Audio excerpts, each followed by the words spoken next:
Hello everyone, welcome back to my channel, and for those who are seeing me for the very first time, my name is Carla. I usually do unboxing videos.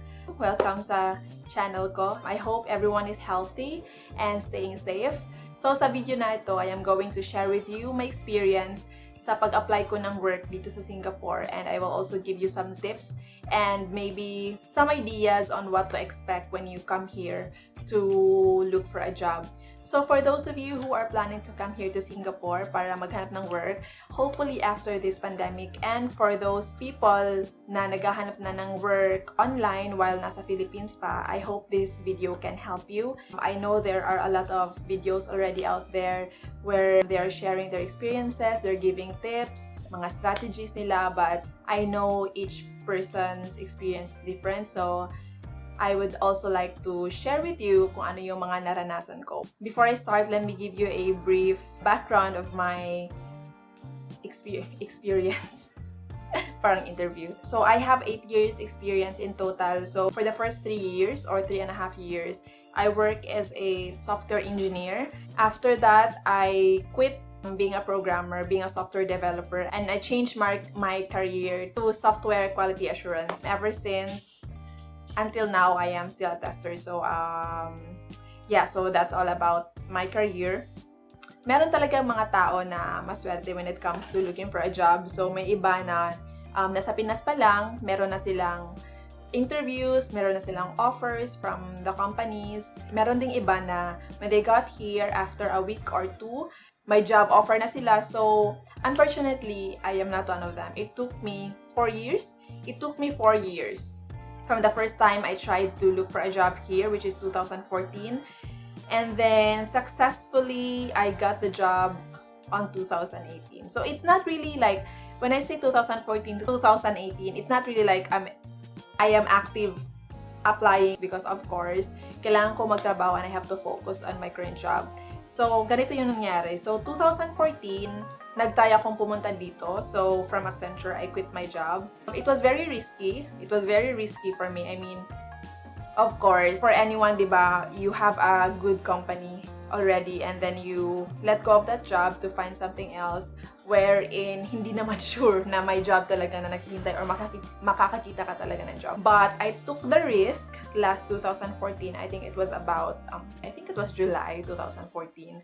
And I was not really sure if it was the right time because I heard sa ibang tao na may time of the year daw dito sa Singapore na mas marami yung job opportunities.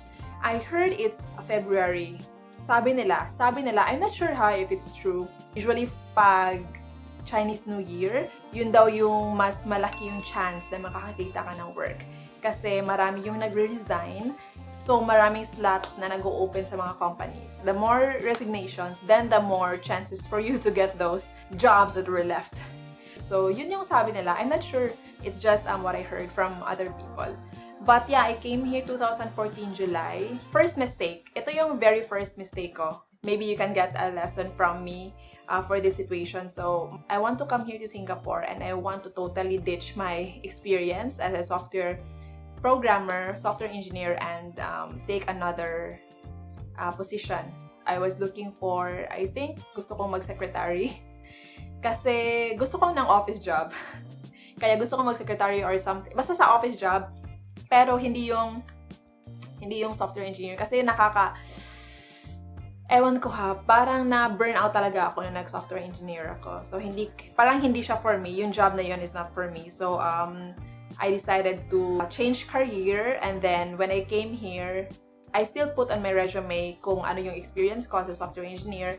Pero yung mga in-applyan kong mga positions are like secretary, tester, yung mga ganon. Pero wala akong experience. Hindi ko taga alam na mali yung ginawa ko. Kasi pala, I think when they look for a candidate for a position, tinitingnan talaga nila yung experience mo. Yung experience ko parang hindi siya nag-fit doon sa mga positions na in-applyan ko. So, ito yung ginawa ko. Grabe yung effort na ginawa ko just to get a job. First, I wake up early in the morning, like 7 siguro or 8 yung ganon. So para ako mag-work.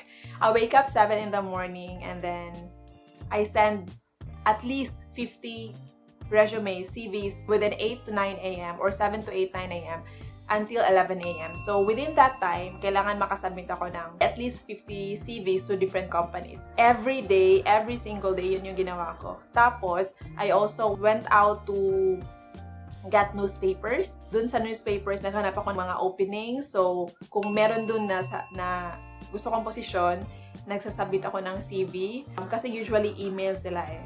Tapos, nakakatawa. I have this experience noong 2014. I was so naive. So far sa Cebu, pag nag-a-apply ako, nag-walk-in ako, binibigay ko yung resume ko dun sa reception ng company. So, pagpunta ko dito, akala ko same. So, basta magkanunan ko, magkatawa ko sa myself. I have my CV printed. I look online kung saan yung mga posting. Tapos, nagpunta ako doon, tapos nag-walk-in ako. I think I'm the only person who did that. I did not see anyone else doon sa company na pinuntahan ko. May isang company na he was so kind to agree to CV. So, kinuha niya yung CV ko. Pero nakita ko sa mga bata niya, parang, anong ginagawa ng bata na to dito sa office ko? Bakit siya nag-walk-in? Parang ganun. Parang, it's not very usual for people, I'm not sure sa F&B or sa retail, kung talagang common yung walk-in. Pero dun sa pinuntahan ko, parang software company siya. Parang na-shock siya na, no, this is not an interview, not like the HR called me to go there, but I just went there and submit my CV. After that encounter with a guy, parang na-realize ko na hindi yata ito yung tamang paraan to submit the CV. Ano yun? Nahiya? Parang hiya ako. I was so embarrassed. So, yun yung last time na ginawa ko yun. So, after that, I only stayed home and submit online. Lesson learned. Yung in-applyan ko are all office jobs, are all software tester, all secretarial positions. Nung first week pa lang, I was so confident na kaya ko to, matatanggap, makakuha ako ng work. Yung iba nga nakakakuha, ako pa kaya na may experience na gano'n. After 2 weeks na, parang okay pa. But after 3 weeks, parang wala yatang tumatawag, yung gano'n. Talagang wala akong natanggap na tawag. Ni isa talaga. Promise, wala akong natanggap. I was so sad. So, mga 4 weeks na wala pa rin na tumatawag. I changed my CV. Tapos, highlight ko yung experience ko sa software engineering. Going 4th week, I decided to just apply SAPs because yun yung experience ko. I switched my focus to SAP. And then, after that, yun, nag-start ako makakuha ng mga calls. Parang nagumaan yung loob ko kasi finally, kahit hindi pa lang siya interview, at least may nakakapansin na ng CV ko, ng mga applications ko. Pero it was too late for me kasi I have to go back home. So there, I learned that dapat pala, from the very first day na nag-submit ako ng application, dapat naghanap ako ng position na based doon sa experience ko. Kasi yun yung tinitingnan nila, yung experience. So, yun yung lesson na na-learn ko on that very first round of application. So, umuwi ako ng Cebu and then nag-work ako ulit for like a year. Nag-ipon ako ng money para, kasi I was really hoping na ibabalik ako ng Singapore. Talagang super yung dedication ko na I have to go back to Singapore. Kailangan ko mag-try ulit. So, yung una is round 1, 2014. So, round 2, nag-resign ako ulit sa Cebu and then sa time na yon, nag-mix na yung applications ko. Nag-mix ako ng software engineer. Kasi yung second job ko sa Cebu, software engineer pa rin ako. So, when I came here, 2016,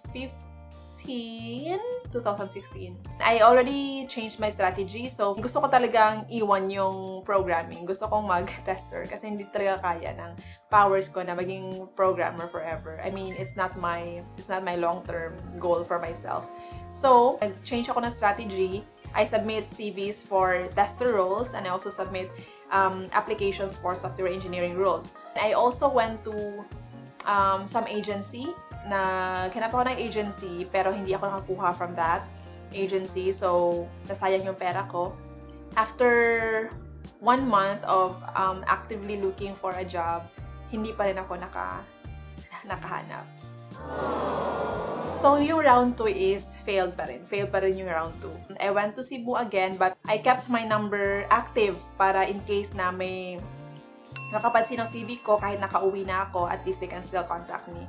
True naman, pagdating ko ng Cebu, for 2 weeks na nakauwi na ako ng Cebu, meron pa rin tumatawag sa akin. Pero kasi yung hinahanap nila face-to-face, so hindi sila hindi sila nag-agree ng video call. So, yun, I did not get the chance to attend the interview, so wala pa rin. So, after mga 3 weeks siguro, wala na tumatawag. So, I just forgot about it. Even I was in Cebu, I was still actively looking for companies dito sa Singapore. Nagsasubmit pa rin ako ng mga CV, pero for tester na. Pero kasi wala akong experience, kaya siguro wala talaga pumansin ng CV ko. So, yun, after a while, parang discouraged na ako na maghanap ng work. Pero kasi andito si Michael. Si Michael ay boyfriend ko. Andito siya sa Singapore since 2014. So I visit him parang mga 2 to 3 times yata in a year. So every time na pupunta ako dito, a week before that, nagsasubmit ako actively ng CV. Kasi who knows, pagpunta ko dito for a vacation, may tatawag sa akin or may magsaset ng interview. Yun yung ginawa ko. Pero talagang wala ako nakuha sa strategy na yun. But I'm sure it will work for some people. Pero it's also a good idea. For example, may plan ka na pumunta dito. Wala sa Pinas ka. Submit na lang submit. Because who knows, may makikita ng CV mo. Perfect timing, andito ka. Makaka-attend ka ng interview kasi they prefer face-to-face interview. So yun, I was still hoping na makakuha ng work dito. Pero parang yung round 2 talaga na nag-failed yung attempt ko na mag-work dito sa Singapore, makikita ng work dito sa Singapore. Sobrang grabe yung effect nun sa akin. Pag uwi ko ng Cebu, parang na-depress ako. I was unemployed for like 3 months kasi parang ayokong, I don't know, parang gusto kong magpahinga.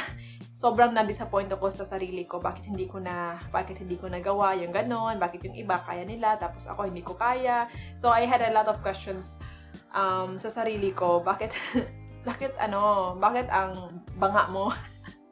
And then eventually parang sinabi ko sa sarili ko, oh my God, 3 months is too much. Wala na akong pera. Yun, I gathered the remaining strength that I have to pick myself back up again and rise. Charot. Kanang kuan bitaw na ninguha ko mabisaya na jud ko. Naninguha ko nga makabarog ko sa akong gadingon paghuman ato mga pagsuway sa akong ginabuhi. And then I went and looked for a job.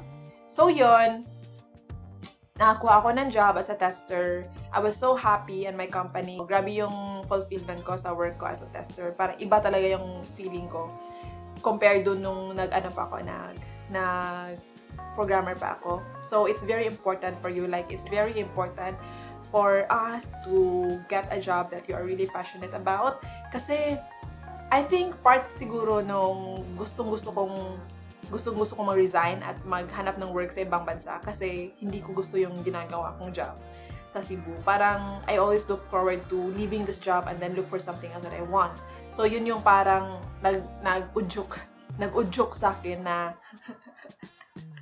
mag-resign tapos maghanap ng ibang trabaho.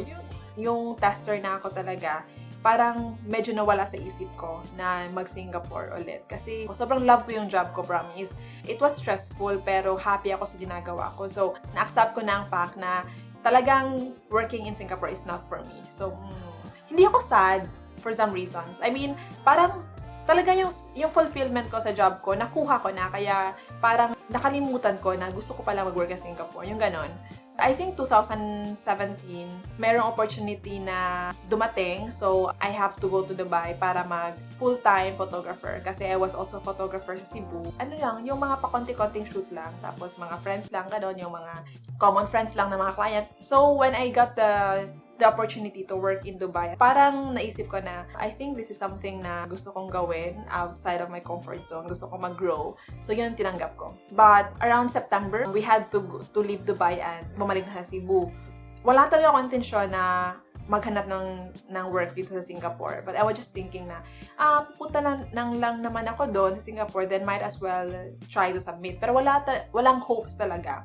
Walang hopes na makakuha ko kasi I don't want to disappoint myself again like I did last time. Gusto kong, kung meron okay, kung wala din okay din, I will just go back to the job that I had. Pag dating ko ng Singapore, I submitted applications. And then, guess what? On round 3, nakakuha na. And I was so blessed talaga kasi I had 2 offers. So, yun. Oh my God, na-touch ko. I mean, kaning mo kong experience is very kuan sa ako highlights sa akong life. Because I had so much disappointment sa paghahanap ng work dito. But then, when the chance finally was given to me, hindi lang isa, kundi dalawa yung job offer ko. So, yung problema ko, which one yung pipiliin ko? Ito ba, ganon. So, sino yung mauuna, yun ba yung pipiliin ko, or yung salary, ganon. So, iba na yung problema ko, which is a positive, it's like a positive problem. Kinuha ko yung isa, tapos nag-decline ako sa isa, which is very hard thing to do for me, given my experience. So, yun, nakakuha ko ng work 2018, and then now.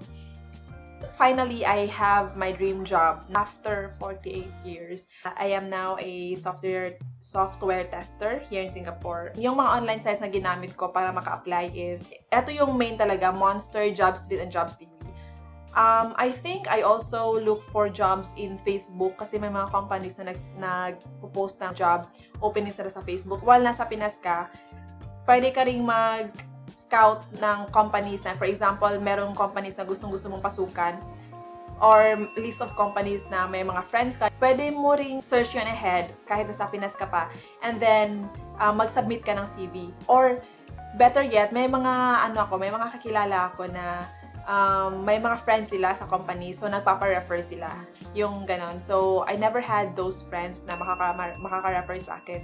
Kung meron kayong mga kakilala, that's a very big help for you. What are the things that you will need kung mag-a-apply ka dito sa Singapore? So, first, of course, kailangan mo ng money, kailangan mo ng budget. Kung may mga friends ka, it's good that meron kang friends dito, but of course, you cannot rely on them, especially financially, diba? Because they have their own responsibilities. So, ikaw, kailangan kang mag-ipon. You have to save para may gagamitin kang money pagpunta dito. Of course, you have to eat, and then you have to spend for transportation kasi, diba, you have to go to the companies for interviews. And maybe meron kang extra money, you will also have a budget for gala-gala, yung mga ganon. So, but depende talaga sa budget mo kung gusto mo na ganon, or pwede din wala nang gala-gala, nasa bahay ka lang, like focus on applying. It's up to you. Basta you always have to have a budget. That's very important. And also accommodation. The very best option for accommodation is to ask somebody. Like, for example, meron kang friends dito na may extra room, or maybe sa couch nila, kung papayag sila, then you can crash on their place for a few days, diba? Or maybe you can stay on their place and then have a dormitory. I never tried it, but you can go to a dormitory at least to cut the budget, diba? But if you don't have, then I think you will have to spend money for accommodation. That one I cannot discuss with you because I never tried staying in a dormitory. But I know that some people who are coming here to look for a job, yun yung ginagawa nila, kumukuha sila ng dorm, yung mga ganon. But I cannot share with you because I don't have the experience. But yes, accommodation to consider, very important. And then next is you also have to buy a SIM card. Of course, when you come here, you will have your CV updated, and kailangan mo yung local address. So, hindi ko alam kung paano ginagawa ng ibang tao, but for me, I use my boyfriend's address on my CV, but I bought my own SIM card. Kasi dito, when you buy a SIM card, you have to provide your passport dun sa binibilhan mo ng SIM card. Yung information mo talaga nakatag dun sa number mo. So, as long as you have your passport, then you are eligible to buy the SIM card that you can use for your application. So, yun, kailangan mong bumili ng SIM card. And then also, very important is your CV. Very updated. Make sure to make a very, very good CV. Not very long CV, of course. Maybe limited to 3 to 5 pages. I'm not 5 is too long. I'm not sure. I think 3 is enough. Depends siguro, no? Kung ano yung ina-applyan mo na position, i-highlight mo dun sa CV mo. Yun yung tinuro sa akin nung isang headhunter na nakilala ko. Also, very important, ito na yung related sa pagkuha ng working visa mo. So, yung passport mo, kailangan siya at least 1 year, 2 years before sa expiry. Kasi yung passport natin, doon mag-base yung expiry ng working visa na i-grant sa'yo. So, for example, kahit nakakuha ka ng permanent position, kasi di ba either contractual or permanent.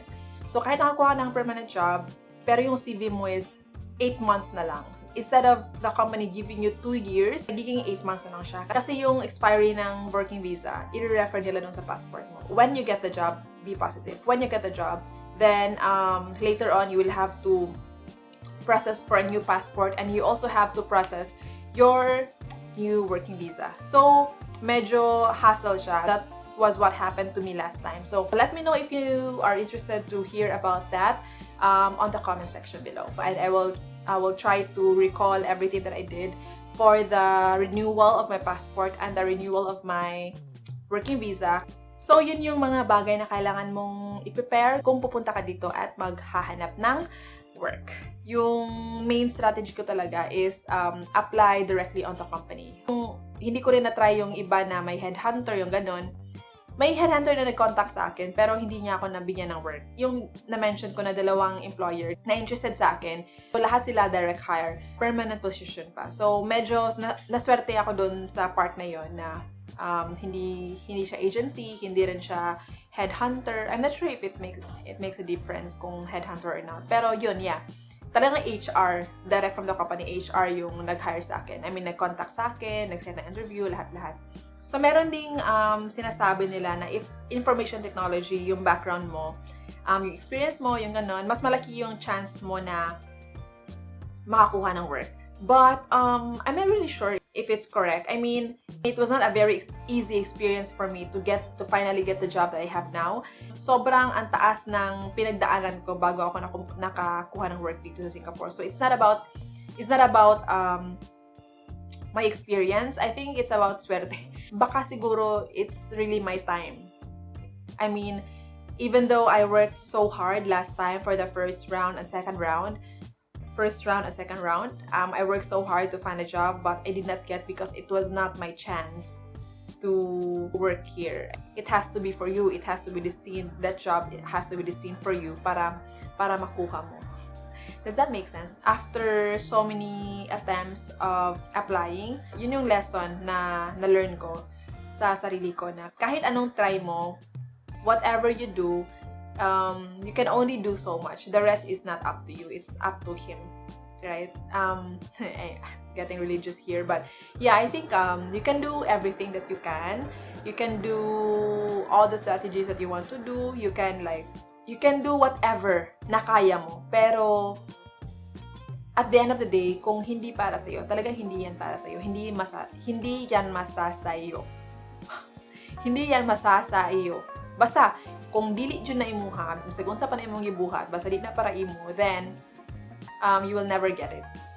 So, medyo mahaba na yung napag-usapan natin. I have so many topics pa na gusto kong i-share sa inyo. If there's anything that you want to know or ask me, please comment and then I'll try my best to answer them. Kasi gusto ko rin na i-share yung experience ko. I'm sure there's a lot of you na napagdaanan na pinagdaanan ko before, like nag-apply ka pero walang nangyari, yung mga naka-spend ka na, ginawa mo na yung lahat, parang walang positive na nangyayari. I want to share my experience because it was not easy for me, and I want you to know that kahit eto yung nangyayari sa inyo, eventually, if that's for you, talagang masasa yun. Don't worry. You just have to go through all these things. Pero better days are coming, so you have to trust on that. I will be sharing more about this experience and also living here in SG, so make sure to subscribe to my channel. And then I have unboxing videos, maybe you're interested, so you can also check on them on my channel. So like this video, and if you know someone who can benefit from this video, please also share. So thank you so much for watching, and I will see you on my next video. Again, this is Carla. Bye bye, stay safe.